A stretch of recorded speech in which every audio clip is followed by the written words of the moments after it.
y quisiera dar la bienvenida a todos y a todas a este programa de residencias en historia del Instituto de Historia UC. El propósito de este nuevo programa, Residencias en Historia, de los programas de posgrado del Instituto de Historia, es invitar a destacadas y destacados investigadores extranjeros a una estadía con el objetivo de que participe de las actividades académicas, reuniéndose y dialogando con estudiantes y profesores.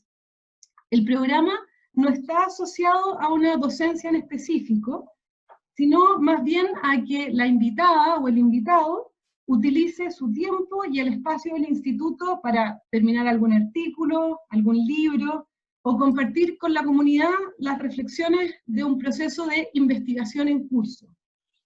Todos los años se abrirá un concurso para que profesores y estudiantes de posgrado, asociados a sus profesores guía, puedan postular a invitadas e invitados para que realicen una estadía en el marco de este programa.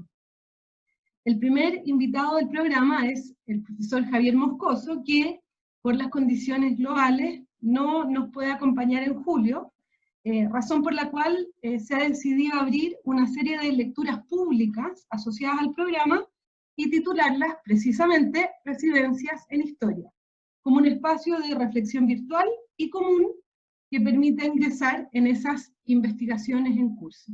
Y con eso yo los dejo con Rafael Gaune, quien va a presentar al profesor. Bueno, en primer lugar agradecerle a todos ustedes por inscribirse, por participar de esta primera lectura del programa, y voy a presentar a Javier, que hay que decir que va a venir cuando el mundo se calme un poco, ya está todo programado su estadía, así que aquí lo vamos a tener durante 20 días aproximadamente. Javier, bueno, la gran parte de los que están acá conocen a Javier, que es investigador del CSIC de España, específicamente del Instituto de Historia del Centro de Ciencias Humanas y Sociales de Madrid. Ha coordinado muchos proyectos vinculados a la historia de las emociones, historia cultural de la ciencia, ha sido profesor en el Instituto Universitario Europeo, en los Max Planck de Berlín, de Desarrollo Humano y de Historia de la Ciencia específicamente, en Harvard, en Chicago, en la École de París, y en numerosas otras instituciones europeas y latinoamericanas también. Y voy a nombrar entre las múltiples publicaciones que tiene Javier, los 3 últimos libros, ¿no? Diderot y D'Alembert, Ciencia y Técnica en la Enciclopedia, Historia Cultural del Dolor, que es un libro muy conocido a nivel historiográfico en Chile y que tiene traducciones al francés y al inglés, y su último libro, Promesas Incumplidas, una historia política de las pasiones. El objetivo, lo que va a hacer Javier, es presentar una investigación en curso, preguntas que está desarrollando, otras preguntas que ya desarrolló. Muchísimas gracias, Rafael, María, muchísimas gracias por la invitación que está en curso, y también por esta invitación, por permitirme conoceros un poco en la distancia. Felicitaros por el maravilloso libro que hicisteis sobre el dolor, una magnífica compilación en la que probablemente haya muchas personas aquí que hayan participado en ese libro, en el que yo también contribuí humildemente, pero sobre todo me impresionó la calidad de muchos de aquellos artículos. Y gracias también por la invitación física que llegará en algún momento, digo yo, que nos desplazaremos. Ahora se dice, antes se decía Dios mediante, ahora se dice virus mediante. Pues virus mediante nos veremos allá en algún momento. Lo que he preparado para esta ocasión, he renunciado, y espero que me disculpéis, pero he renunciado a impartir una conferencia magistral, más bien lo he planteado como una conversación a propósito de algunas de mis inquietudes intelectuales, que también creo que coinciden con algunas de las inquietudes intelectuales de otras personas en otros lugares del mundo, y también probablemente, o eso espero, con algunos de los asuntos que hoy de los que hoy voy a hablar, ¿no? Para hacer un poco más entretenida la presentación y que no tengáis que verme todo el tiempo la cara, he hecho tengo algunas imágenes, algunas de ellas son más lindas que otras, y esta lista de pasiones de mediados del 19 se da cuenta de que hay algo ahí que no encaja, que tiene que haber un cierto acomodo de determinado tipo, que quizá las pasiones del pasado se puede hacer la historia o la historia de las pasiones del pasado, no deben corresponder enteramente con las del presente, tiene que haber, sin embargo, un cierto hilo conductor. Y es de este hilo conductor, de esto que no es tanto la diferencia como la similitud de lo que quiero trazar hoy, un poco la historia y un poco el relato. Porque daría la impresión, cuando uno escucha bueno, pues a algunas de las personas, estoy pensando por ejemplo en Rob Bodis, que es un colega ahora mismo ubicado en Finlandia y que va a publicar un libro sobre historia sobre una especie de sensaciones y experiencias. Considera Rob Bodis que en realidad la razón por la que hay que reivindicar la historia de las experiencias y no la historia de las emociones es porque la historia de las experiencias también incluiría las sensaciones que han sido abandonadas por la historia de las emociones. Yo creo que esta es una razón posible, pero no es ni muchísimo menos la que a mí me interesa y que voy a intentar subrayar aquí. Para hacerlo y para intentar sugerir que en realidad la historia de las emociones podría tener, o la historia de las experiencias, como yo prefiero llamarlas, podría tener otra historia, otra narrativa histórica, otros antecedentes históricos, podríamos rastrear quiénes son las personas de las que debemos aprender en caso de que hagamos una historia de las experiencias y no de las emociones, que a lo mejor tendríamos que volver también a leer a Lucien Febvre, pero a lo mejor no necesariamente de la misma manera, ni necesariamente el mismo texto. Y a lo mejor también a otros, pero de nuevo, no de la misma manera. Bueno, esto es lo que llevo haciendo toda la vida, ¿no? O lo que yo considero que es parte de toda mi vida, ¿no? Pero es gracioso, porque claro, la última charla que di en Berlín, la penúltima, ¿no? Me preguntaba, que fue la primera vez que hablé del columpio, me preguntaba Rainey Duston cómo había llegado de la historia del dolor a la historia del columpio. Y esto es un poco lo que voy a intentar responder. Bueno, la primera cuestión que se plantea cuando uno, y que es algo en lo que yo prácticamente no entro en mis libros, normalmente no me introduzco en aspectos teóricos como los que voy a subrayar aquí, que esta presentación quiere ser más teórica, quiero hacerla sencilla, pero es más teórica.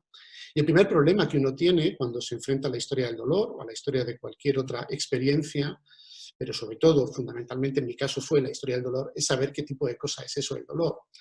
Y ahí teníamos el problema que señalaba Bodis, el dolor obviamente no es solamente una sensación ni tampoco es una emoción, depende con quién hables y a quién preguntes, tanto digamos en el contexto contemporáneo como en el mundo de la historia, pues no es lo mismo preguntarle a Epicuro, ¿no? Que considera que detrás de cada pasión siempre hay dolor, que preguntar pues, a un neurocientífico del mundo presente. La cuestión era, sin duda, no puedo hacer una historia del dolor como una experiencia única y exclusivamente emocional, porque el dolor tiene naturalmente un componente fisiológico. También tiene además un componente cultural y también tiene además un componente político, aunque esto es otra historia, ¿no?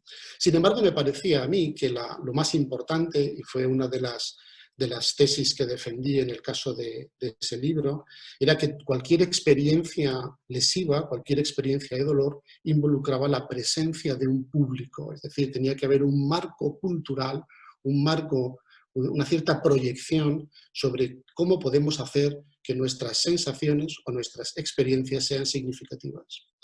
Y eso me hizo tomar, bueno, pues de aquí y de allá lo que yo consideraba entonces, y sigo pensando, que es el mejor marco teórico para estudiar el dolor, que fue la antropología de Víctor Turner.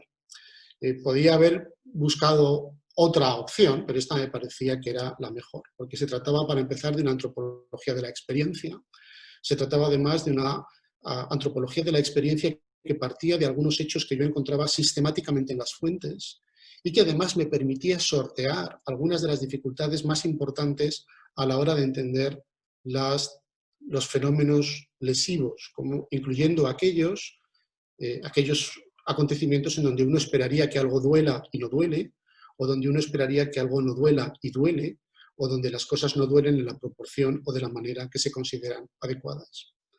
Y eso también me permitió un poco rastrear cuáles eran las fuentes de Víctor Turner y empezar a prestar atención a toda una serie de autores, más bien bueno, que habían quedado ahí un poco arrumbados en la historia de las ciencias sociales y que me parecía importante recuperar. También comenzamos en nuestro equipo de investigación en Madrid a leer de manera sistemática a los padres fundadores y a las madres fundadoras de las ciencias sociales y de las humanidades de principios del siglo XX. Pues nos daba la impresión de que podíamos aprender mucho, no solamente leyendo a Dilthey, que fue una de las personas que más nos influenció para desarrollar esto que ahora voy a contar, sino también a otros muchos autores, pues como Simmel, como Max Weber, como Huizinga, como Warburg, por mencionar solamente algunos de los más antiguos, y a los que hemos vuelto de alguna forma por motivos que ahora veréis. Lo que aprendimos de Victor Turner y lo que aprendimos también en cierta medida de Dilthey, que Victor Turner lo toma de Dilthey, es aprender a tener una definición un tanto rústica, si queréis, nada sofisticada, pero suficientemente potente como para tener lo que los filósofos de la ciencia llamamos temple, es decir, como las espadas, ¿no? Tenemos una definición de experiencia que nos permite que, bueno, pues que en algunas ocasiones corte nuestros problemas. Hacer una historia de las experiencias, claro, uno siempre puede ponerse cursi y decir, hombre, todo es historia de las experiencias, no hay nada que no sea historia de las experiencias, ¿no? La primera historia de las experiencias la hace Hegel cuando escribe su Fenomenología del Espíritu, ¿verdad? Que es una historia de las experiencias de la conciencia. Bueno, no hace falta ponerse cursi ni pedante. Una experiencia es simplemente cualquier sección del curso de la vida que por distintas razones es culturalmente significativa. Esta es una definición diltheyniana que distingue entre experiencias o meras experiencias y experiencias significativas, que a mí me parece extraordinariamente útil para rastrear algunos de los problemas que surgían, me pareció entonces y me sigue pareciendo, extraordinariamente útil para rastrear algunos de los problemas que ya veíamos en la historia del dolor. Porque el dolor, como cualquier otra experiencia, tiene algunas características estructurales. La palabra estructural está cogida, entonces hay que tener mucho cuidado cuando uno usa palabras que han cogido otros, porque daría la impresión de que entonces uno se convierte en estructuralista. No es esta la idea, pero sí es necesario, a mi modo de ver, hacer una historia de las experiencias o de las experiencias emocionales que sí mantenga algunas formas comunes. La palabra estructura puede ser una de ellas, pero también podemos utilizar la palabra forma, es la palabra que utilizan la mayor parte de los autores que he citado anteriormente. Simmel habla de formas de vida, Huizinga también habla de formas de vida, Warburg habla de formas, el pathos formal, ¿no? Lo que son las formas gestuales, ¿no? Son elementos constitutivos de experiencias que se mantienen constantes. Para no intentar o para no complicar demasiado, esta idea, en todo caso, la experiencia del dolor, tiene una estructura y esa estructura es muy sencilla. Hay un antes no me dolía y ahora sí, hay un después. Ahora ya no me duele y antes sí.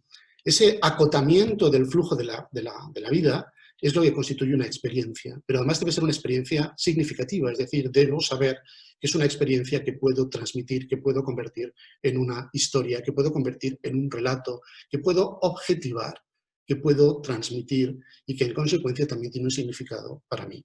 Sea un dolor de parto o sea un caso que estudié cuando acabé el libro del dolor, quise hacer algo sobre uno de los dolores más abandonados, que era el dolor de cáncer, y escribí un artículo que publicó precisamente Rob Bodies en una compilación sobre María de Austria, la reina madre, la madre de Luis XIV, una española que murió precisamente de cáncer de mama en 1666, y que una vez que tiene el diagnóstico del cáncer y sabe que va a morir, entonces decide, junto con su asistente, Madame de Motteville, decide narrar su experiencia.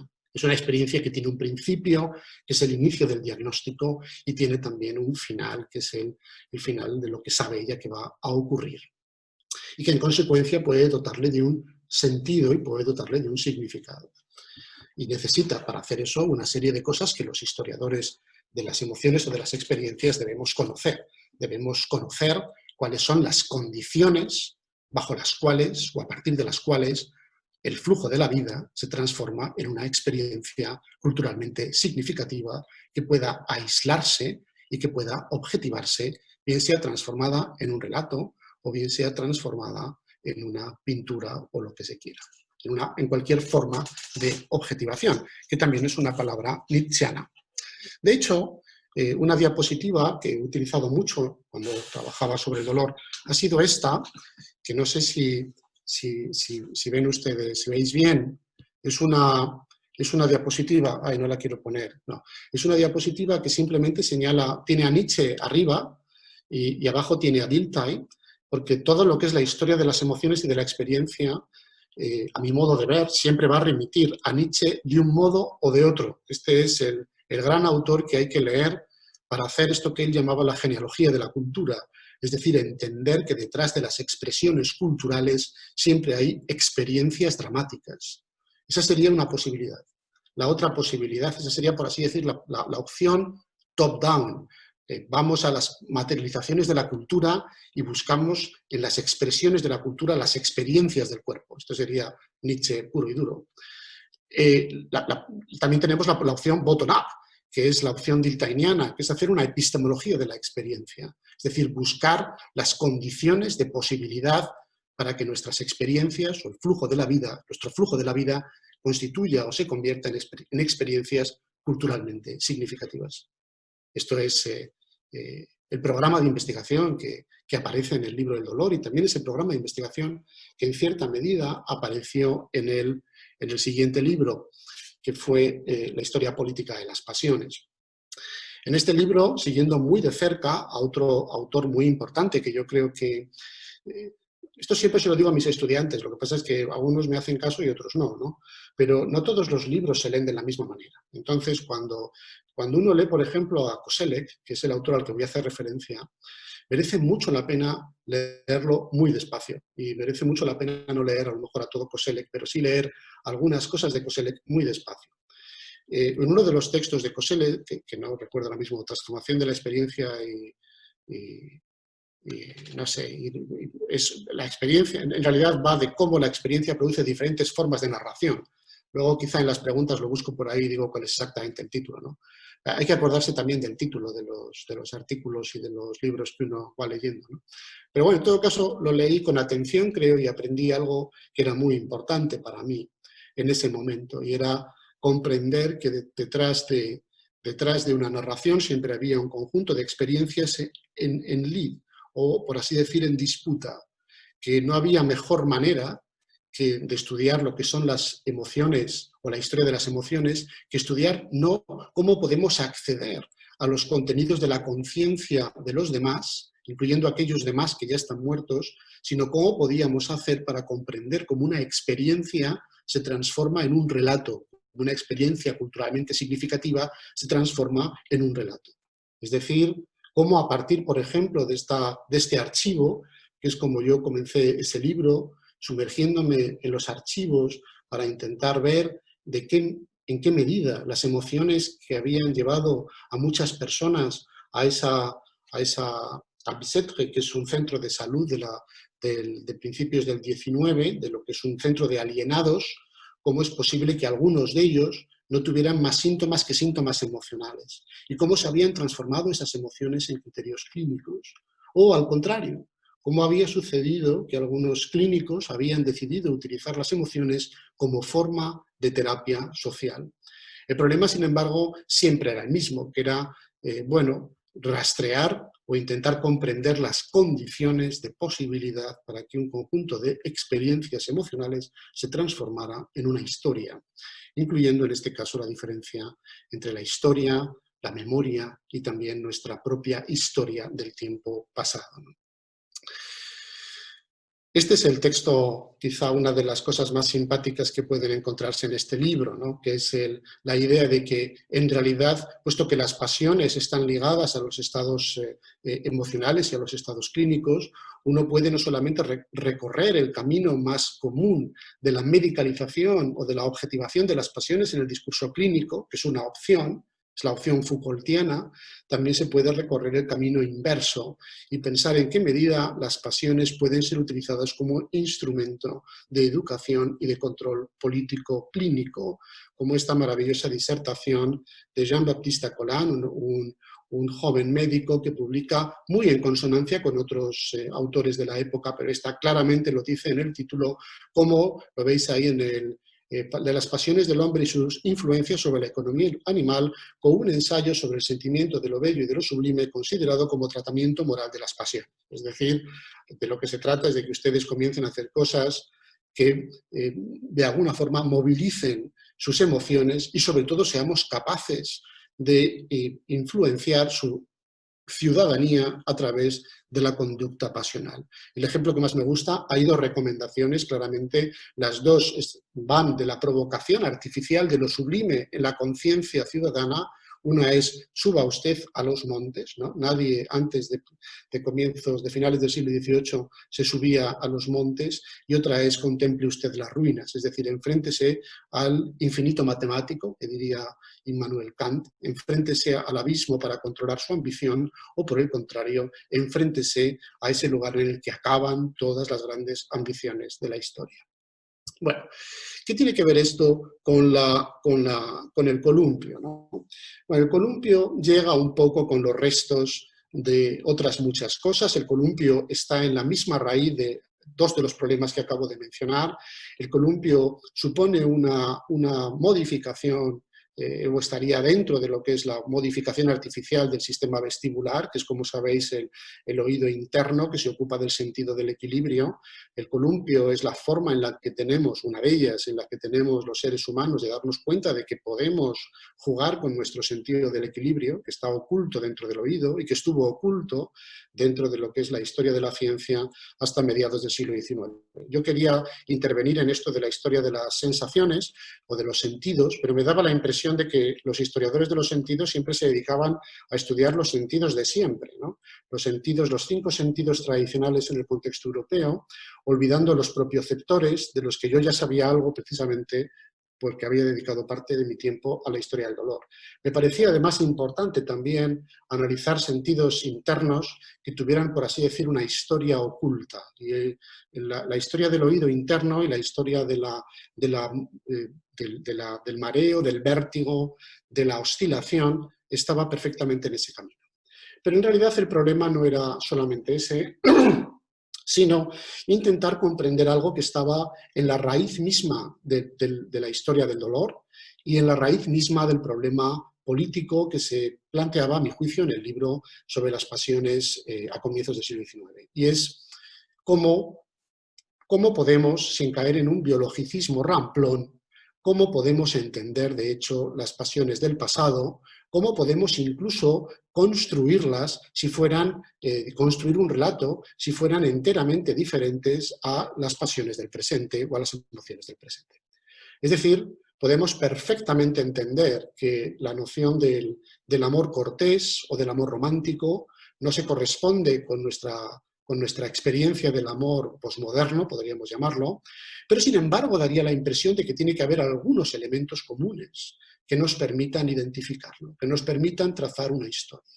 Este es el problema que llamaba colega filósofo de la Universidad de Texas, el problema de la tiranía de la diferencia. Es decir, si somos demasiado constructivistas, si somos demasiado culturalistas, al final terminaremos con la notable incapacidad de comparar nada con nada.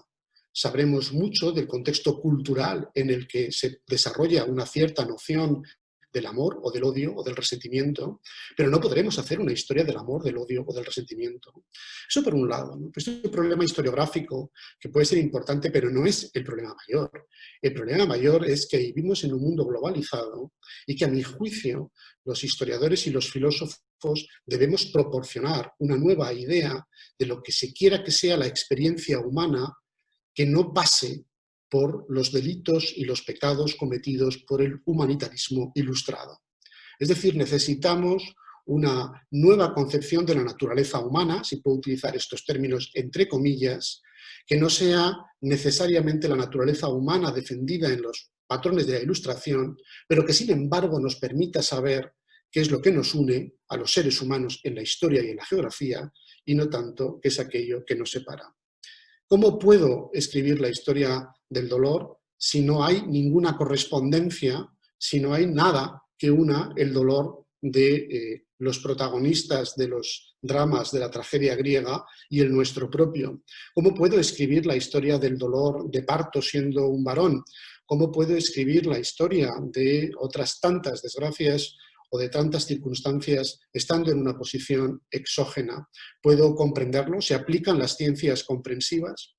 Bueno, lo primero que uno tiene que subrayar aquí, y es, digamos, la razón eficiente que me llevó a la historia del columpio, es que el columpio, primero, está a la vista de todo el mundo. Esto me encanta, ¿no? Me encanta escribir sobre cosas de las que todo el mundo sabe algo y tiene una opinión, porque es un poco lo que yo creo que debe ser nuestro trabajo. Hablar de lo que todo el mundo sabe y procurar arrojar luz sobre la experiencia cotidiana. Todo el mundo se columpia, todo el mundo lleva a sus hijos al parque, todo el mundo ha visto columpios. Y sin embargo, bueno, pues muchos de los significados de la acción ritual del columpio y de la acción política y emocional del columpio permanecen ahí como si durmiéramos en camas ya ocupadas, si puedo utilizar esta expresión de Blumenberg, ¿no? Como si nos hubiéramos metido en la cama y estuviera caliente con los restos de otras muchas culturas, de otras muchas personas que también se han columpiado y que además han dejado testimonio de esto. Y esto me parecía que debía ser subrayado. Os pongo algunos ejemplos muy rápidamente de columpios extraños, ¿no? Como este, que en principio en el Museo de Jalapa dicen que es Olmeca. Últimamente algunos colegas me han dicho que es Totonaca. De todas formas, bueno, ahí lo tenéis, maravilloso, incluso en su, bueno, estas son las cosas que suceden en la América precolombina, que tenemos estas dataciones estrambóticas, ¿no? Puede estar entre el 300 y el 1500, ¿no? Pero bueno, de la manera que sea, es un maravilloso, maravilloso columpio. En el mundo clásico griego hay columpios por todas partes. Este es uno de ellos que está en el Altes Museum en Berlín. La historia del columpio en Grecia es una historia fascinante. Columpio y orca, como la orca del ahorcado, se dicen igual. Hay muchas razones para pensar que las jóvenes griegas que tenían un festival del columpio llamado Aiora se columpiaban como parte de la magia apotropaica, que diríamos ahora, para evitar el ahorcamiento. Entonces es muy interesante todo lo que tiene que ver con el uso del columpio como instrumento mágico de evitación del mal. Aquí tenéis una imagen absolutamente maravillosa. Estos son algunos de los columpios de lo que es la cultura material del columpio en la antigua Grecia, y son más o menos todas las que hay alguna más que no está incluida en esta diapositiva, pero no hay más de 13 o 14 ánforas de distinto tipo, vasijas de distinto tipo, tanto de pinturas rojas como de pinturas negras relacionadas con el columpio en la Grecia clásica, sobre todo en el Ática, pero también en la cultura minoica muy anterior. Esto, por ejemplo, es del 1500, entre el 1500 y el 1350. Es de nuevo algo que un encuentra en los museos europeos y dice, bueno, pues qué maravilla, ¿no? Los minoicos ya se columpiaban, ¿no? ¿Y por qué se columpiaban y qué significa esto, ¿no? La reconstrucción de esta figura y de estos fragmentos es de nuevo problemática. Parece ser que el columpio podría estar bien reconstruido, pero no representa aquello que creemos que representa o que se ha pensado durante un tiempo que representaba. Lo mismo sucede, ¿no? Quería hacer una historia global, ¿no? y plantearme ese reto global, que hay tres maneras de entender la globalización o entender la globalidad de una experiencia, ¿no? Podemos pensar que hacemos historia global si hacemos una historia que abarque un territorio amplio, ¿no? Que va más allá de lo que es, digamos, que abarca el mundo conocido, ¿no? Entonces la historia del columpio sería global, desde luego, en este primer sentido. También podríamos hacer o pretender que hacemos una historia global si hiciéramos una historia de intercambios, ¿no? Pensáramos, por ejemplo, que el columpio surge en el subcontinente indio y que de allí se extiende pues, por las regiones iranías y que llega a Asia Central y que de Asia Central desciende pues, hacia lo que es la cuenca del Mediterráneo, en fin, etc., ¿no? Esto podría ser interesante, no es la perspectiva que yo he tomado, la perspectiva del intercambio, de la historia comparada. Y hay una tercera posibilidad que es la que me ha interesado, ¿no? Que es la amplitud de la experiencia, ¿no? La globalidad como bueno, pues podemos hablar de una historia global cuando, digamos, nuestra experiencia se expande más allá de lo que es nuestro parroquialismo, digamos, natural en el que nos encontramos, ¿no?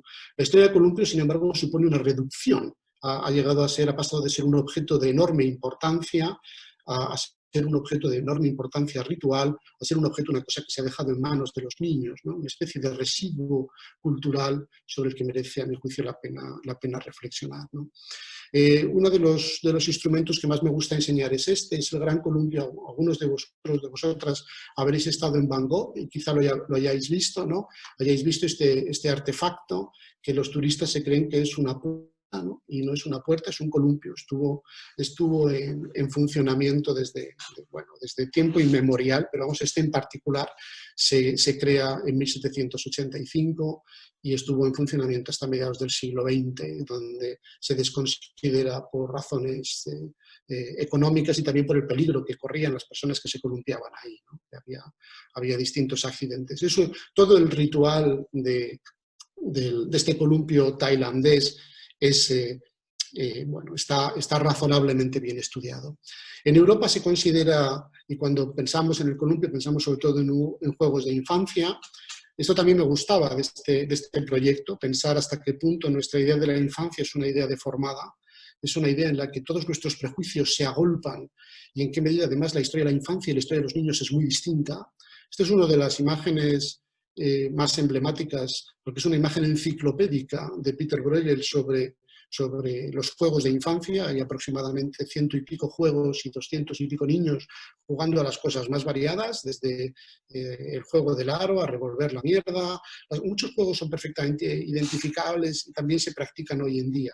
Y es verdad, hay un columpio, pero el columpio no es un juego de infancia en el mundo moderno. Aquí está la mujer, la joven que se columpia, metida en el interior, en una ventana, columpiada por un joven, ¿no? Bueno, yo no sabía muchas de estas cosas cuando empecé a trabajar. Sabía que era un objeto de interés, sabía que tenía una historia detrás, y fundamentalmente lo que quería hacer era intentar comprender qué es lo que se oculta detrás de los usos, cuál es la experiencia común, si es que hay alguna experiencia que no sea una experiencia que pueda remitirse a una biología primaria. Es decir, los primates también se columpian, ¿cierto?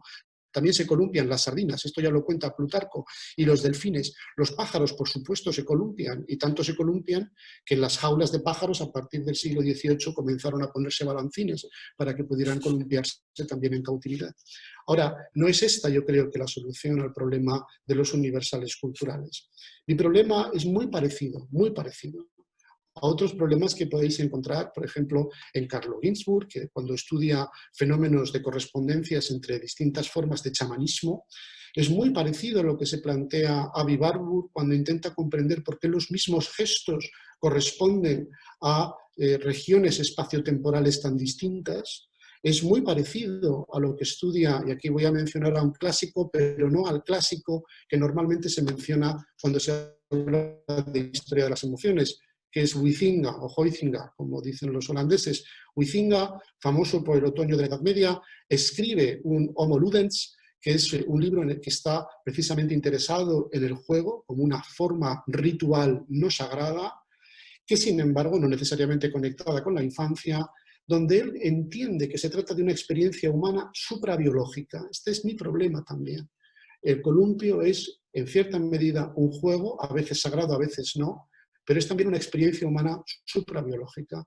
Y si es una experiencia humana suprabiológica, debe haber un conjunto de elementos que permitan determinar por qué los seres humanos, como decía Warburg, utilizamos a veces los mismos gestos para referirnos o para expresar nuestras propias experiencias corporales, por qué tenemos las mismas formas de vida, con independencia de cuáles sean nuestras condiciones y nuestros nichos culturales, o por qué expresamos las mismas formas narrativas cuando queremos dar cuenta de las mismas experiencias, como pretendía, y yo creo que con razón, Koselleck.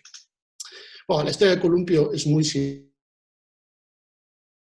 sinuosa. Voy a acabar ejemplos alrededor de dos temas que quizá son los más desconocidos, aunque casi todo en la historia del columpio es desconocido a mi modo de ver. Hay muchos autores que lo mencionan y también esto os dejaría en parte, quizá os podría sorprender. Los casos más famosos son, por supuesto, Freud, Lacan, toda la sexología menciona el columpio como parte de una teoría de la sexualidad en la infancia. La antropología, obviamente, uno de los primeros es Fraser, en La rama dorada, que le dedica un opúsculo al columpio y considera de nuevo en este problema que estoy mencionando que no sabe cuál es el elemento, digamos, aglutinante. No sabe cómo resolver el problema de cuál es la experiencia aglutinante. No sabe cuál es la estructura, la forma. No sabe a qué remite, ¿no? Bueno, la solución os la voy a dar cuando veáis el libro, pero que está ya casi acabado después de la grandísima paliza. Ahora solamente quiero señalar dos de los elementos en los que el columpio normalmente ha estado relacionado. Uno es el sexo y otro es la muerte. Solamente un par de ejemplos. Esta es una sala de juegos en el Palazzo Estense, en Ferrara, y esto me gusta porque es absolutamente barburguiano, si puedo decirlo así, ¿no? Es una imagen en principio absolutamente inocente. Nosotros sabemos que las salas de juegos no son salas de juegos de los niños, ¿verdad? La idea de que los niños son siempre los que juegan es una idea falsa. Pero en todo caso aquí tenemos a dos mujeres pues, que están columpiando a otra en un columpio. Es una imagen muy similar a esta otra de Girolamo Mercuriale, del arte gimnástica, es del mismo año, además, el mismo año que se publica esta imagen, en 1573, es una ilustración en donde Mercuriale, que es uno de los primeros tratadistas de la gimnástica médica, pues bueno, pues recomienda este artefacto para columpiarse, pues un poco por cuestiones de naturaleza, podríamos decir, de salud, ¿no? Forma parte de los remedios no naturales, ¿no? El movimiento, movimientos pasivos, se llamaban en la medicina hipocrático-galénica. El problema de esta imagen, que fue probablemente obra de Pirro Ligorio, es que se trata de una imagen que proviene de una moneda que encontró el propio Pirro Ligorio de tiempos de Tiberio. Esta moneda la encontraron, o al menos dijeron que la habían encontrado algunos estudiosos de los juegos a mediados del siglo XIX. Y yo la primera noticia que tengo de ella la vi aquí. Luego había otra serie de personas en este libro, que era un tesoro de numismática, decían que era una moneda romana que había aparecido en Capri en tiempos de Tiberio, que era la que explicaba tanto el fresco del Palazzo Estense como la imagen del libro de Mercuriale. La mayor parte de los textos de juegos, un par de ellos, mencionaban que la moneda había sido erróneamente catalogada como una espintria, que es una moneda de naturaleza sexual. Y de hecho, pues había ciertas, no lo he traído aquí en estas imágenes, pero los dibujos que hicieron de la moneda, pues reducían, eliminaban lo que vais a ver aquí, yo creo que muy claramente, que es el pene de la persona que está columpiando a la otra persona que se mantiene en el columpio. Bueno, las espintrias son monedas de naturaleza sexual, están muy estudiadas, aunque no sabemos muy bien para qué se utilizan. Aquí tenéis otras dos imágenes. Y es una de las... Esta espintria, esta moneda, que realmente claro que existe y se conserva en la Biblioteca Nacional de París, yo creo que no había sido ni vista ni fotografiada desde hacía, bueno, fotografiada creo que solamente cuando se hizo el tesoro de numismática, y vista pues yo creo que muy poco, ¿no? Pues yo no conozco, cuando incluso me puse en contacto con la Biblioteca Nacional de París, quedaron un tanto sorprendidos, ¿no? Porque no sabían que tenían una moneda de esta característica. Ya es raro tener una espintria original, es más difícil aún tener una espintria que tenga un columpio. En referencia a algo que está también universalmente, es de nuevo un elemento globalizado y globalizante dentro de lo que es la idea del columpio, que es lo que van a llamar los latinos la Venus péndula, la imagen sexual de la mujer arriba. Esta idea que aparece, os traigo solamente algunas imágenes de esto, de la Venus péndula, del columpio sexual como posición de inversión del estatus. Bueno, aparece en muchísimos tratados, tendría que dar solamente una charla sobre esto y no lo voy a hacer, pero sí quiero al menos enseñaros, para que tengáis la misma perplejidad que yo, algunas otras imágenes similares en otros contextos geográficos muy distintos, ¿no? Como por ejemplo pues la pintura indostaní, o como por ejemplo la pintura y los dibujos chinos de distintas procedencias y lugares, ¿no? Donde el columpio también forma parte de esta parafernalia de la actividad sexual. Incluso en la musulmana Turquía, las mujeres, ¿verdad?, se reúnen ellas solas y se columpian con los pechos desnudos, ¿no? El otro aspecto sobre el que merece la pena incidir, y que os traigo simplemente una diapositiva de dos historias. Una es una métopa cirenaica, en donde aparece una mujer que ha muerto y, bueno, esta métopa describe su vida, Este friso describe su vida y hay una serie de imágenes y en una de ellas pues está la muerta columpiándose, hablando con una de las plañideras. Y la otra es una fotografía victoriana muy posterior, de estas fotografías de cadáveres donde una de las niñas, hay varias de estas, una de las niñas, la muerta en este caso, aparece también subida en el columpio. Ahora, la historia del columpio es una historia compleja. Voy a con esta imagen que también hay que explicar, que también hay que entender qué es lo que hace posible que hayamos llegado a una situación en el Renacimiento y el mundo moderno donde sea razonable pensar que la Madre de Dios se columpie en esta mitad de luna. Para concluir, y agradeciéndoos vuestra paciencia y vuestra gentileza, este recorrido que he hecho por la historia de la experiencia sobre todo incide en este aspecto que me parece fundamental, que es intentar comprender qué es lo que une elementos culturales similares en contextos culturales distintos. Esta es la gran pregunta que yo creo que debemos responder. No solamente para hacer una historia de larga duración sobre el miedo, la angustia, la soledad o lo que se quiera que sea la experiencia emocional que subrayemos, que es, a mi juicio, fundamental y necesario, sino también para poder comparar aquello que hacemos, es decir, nuestra investigación local, con elementos más generales que puedan conducir a un nuevo humanismo.